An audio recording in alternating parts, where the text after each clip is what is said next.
ചുരുക്കത്തിൽ എല്ലാ കാലത്തും താന്തോന്നിയായി ജീവിക്കുക എന്നത് നടക്കൂല. ഏതെങ്കിലും ഒരവസരത്തിൽ ഇതൊക്കെ ഒന്ന് അവസാനിപ്പിച്ച് ഇനി ഞാൻ ഋജുവായി ജീവിക്കുകയാണ് എന്ന് തീരുമാനിച്ച് ജീവിതത്തിലേക്ക് കയറി ആ ജീവിതം ഇങ്ങനെ ജീവിക്കുന്ന അവസരത്തിൽ കരിമ ചൊല്ലി മരിക്കും.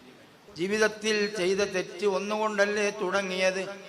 മങ്കസബ സയ്യിഅത്തൻ, ഏതോ ഒരു തെറ്റ് എപ്പോഴോ പറ്റിപ്പോയി.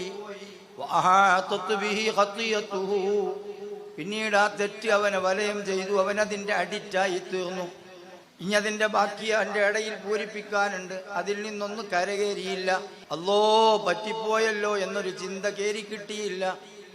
ഇനി ഞാൻ എടാകൂടത്തിലേക്ക് പോകില്ലെന്ന തീരുമാനം വന്നില്ല. അവൻ നന്മകൾ ചെയ്യുന്നുണ്ട്, ഈ തിന്മകൾ യഥോചിതം അങ്ങനെ ചെയ്തു പോകുന്നുമുണ്ട്.